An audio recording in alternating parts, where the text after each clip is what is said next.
Assalamualaikum warahmatullahi wabarakatuh. Bismillahirrahmanirrahim. Allahumma sholli ala sayyidina Muhammad. Kita sering saksikan di Indonesia ini beberapa ustadz-ustadz Salafi dan Wahabi itu diusir. Sebut saja Ustadz Al-Mukarram wal Muhtaram, Dr. Firanda diusir. Lagi ceramah diusir dia. Ada juga Ustadz Khalid Basalamah diusir. Ceramahnya di stop. Ada juga Ustadz Farhan juga yang orang Aceh itu sering juga ceramahnya di bredel atau dihentikan. Kenapa terjadi seperti itu? Apakah sikap kita keliru? Saya tidak sedang mau berbicara itu salah atau benar. Tetapi kalau mereka tidak terima dengan hal itu, kalau mereka tidak terima dengan sesuatu yang dalam tanda kutip mereka anggap dakwah. Kalau mereka berpikiran bahwa yang menentang mereka itu adalah orang-orang yang menentang dakwah, maka seharusnya mereka itu membaca satu kitab, yaitu Mafhumul Bid'ati karya Dr. Abdul Ilah Husain. Perlu diketahui sebelumnya bahwa kitab ini adalah kitab yang ditulis untuk menepis atau mengkanter golongan-golongan yang sempit dalam memahami bid'ah. Jadi golongan-golongan yang selalu mengatakan ini bid'ah, ini sesat, ini bid'ah, ini sesat. Atau masuk kepada istilah manhaju tad'yiki al-bid'ati. Manhaj yang menyempitkan makna bid'ah. Sehingga menurut dia antara bid'ah dan bukan bid'ah itu sama dengan antara al-haqqu wal batil.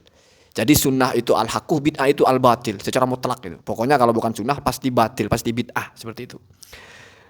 Nah kemudian ulama ini, dokter ini menulislah kitab dengan beberapa alasan penulisannya, diantaranya saya bacakan ya.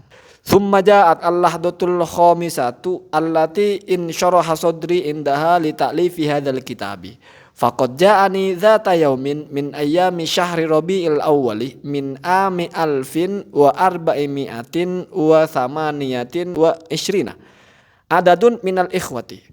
Wa naqulu muta'allimina ma sami'uhu min ahadi hutaba'il jum'ati al-muttabi'ina liman haji tadyiki ma'nal bid'ati haitsu tahajjama dzalikal khatibu ala may yajtami'una fi syahri rabi'il awwali bi munasabatil maulidi an-nabawi limudarasati sirati nabiyyina Muhammadin sallallahu alaihi wasallam faqultu lahum wa mal jadidu alam ta'tadu sanawiyan ala sima'i kalamin anifin jarihin min ba'di haula'il ikhwah alam yakul ahaduhum innal ladzi yahtafilu bil maulidin nabawi a'dhamu ithman min man yashrabu al khamra wa yasriku wa yazni wa yaktulu faqalu innal jadida fi hadhihi al marrati amrani al awwalu anna al khatibah talaba bil akhdi ala aidi man yuqimu ijtima'an limudarasati as-sirati an-nabawiyyati fi dzikra maulidi Muhammadin sallallahu alaihi wasallam wa hiya sabiqatun jadidatun wa tsani annahu qara'a fi sholatil jum'ati qaulallahi azza wa jalla wa qadimna ila ma amilu min amalin faj'alnahu haba'an mansura. Artinya begini, Syekh Abdul Ilah ini didatangi beberapa temannya. Dan peristiwa ini membuat dia semakin mantap untuk menulis buku. Kemudian temannya itu bercerita bahwasanya ada seorang khotib Jumat yang mengecam begitu keras kepada orang-orang yang melaksanakan maulid. Khotib Jumat ini dalam tanda kutip ya. Khotib Jumat dari golongan manhaju tadyiki ma'nal bid'ah. Golongan yang menganut metodologi bahwasanya bid'ah itu pasti batil. Jadi sunnah itu hak, bid'ah batil. Nah, itu mempersempit makna bid'ah.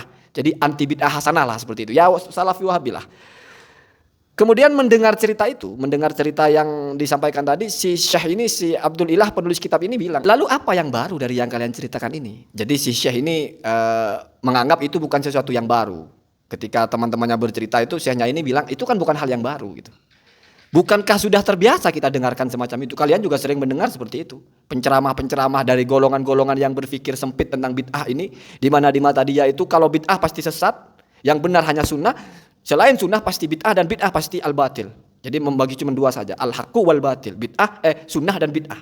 Sunnah itu hak, bid'ah batil. Nggak ada lagi bid'ah hasanah.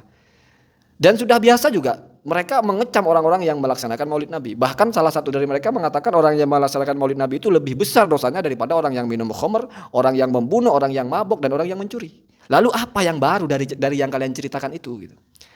Maka teman-temannya ini bercerita, ada yang baru 2 hal. Wal jadidu amroni. Apa itu? Yang pertama, khotib-khotib itu sekarang sudah lebih tegas. Para penceramah-penceramah yang selalu ngotot nggak ada bidah hasanah itu sudah semakin tegas, meminta pemerintah atau meminta siapa untuk langsung menangkap orang-orang yang masih melaksanakan maulid. Jadi sudah nggak dikecam secara bahasa lagi, tapi lebih kepada tindakan, tangkap. Kemudian yang kedua, hal yang baru yang kedua adalah mulai ditradisikan oleh para penceramah itu atau oleh khotib itu setiap salat Jumat membacakan ayat wa qadimna ila ma amilu min amalin faj'alnahu haba'an mansura. Jadi dibiasakan membacakan ayat itu, di mana ayat itu adalah firman Allah yang menceritakan bahwa orang-orang musyrik itu nanti perbuatannya nanti akan mereka hadapi, akan mereka lihat, akan mereka saksikan gitu, akan Allah hadirkan gitu. Dan Allah jadikan itu sesuatu yang tidak ada manfaatnya.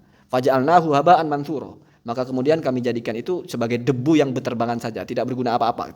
Jadi mereka membacakan ayat yang khusus untuk orang kafir, khusus untuk orang-orang musyrik, dibacakan kepada orang-orang yang melaksanakan maulid. Artinya di negara mereka saja itu sudah lebih ekstrim dari di negara kita. Ketika ada orang-orang yang melaksanakan sesuatu yang mereka anggap tidak benar menurut golongan mereka, itu langsung minta ditangkap, dibredel. Kalau di sini masih lumayan, belum ada namanya Ustaz Salafi ditangkap karena bermanhaj Salafiyah. Belum ada Ustaz Wahabi ditangkap karena madhabnya Wahabi, belum ada. Kalau ada segolongan ustadz-ustadz berjenggot yang ditangkap dengan kasus terorisme, radikalisme, itu bukan karena dia Wahabi, bukan karena dia Salafi. Jadi ketika ada ustadz-ustadz yang dicap teroris, itu bukan karena dia Salafi Wahabi, bukan. Walaupun mungkin lebih dekat secara fisik, secara ciri, secara manhaj mungkin lebih dekat, tapi bukan karena dia Salafi Wahabi ditangkap.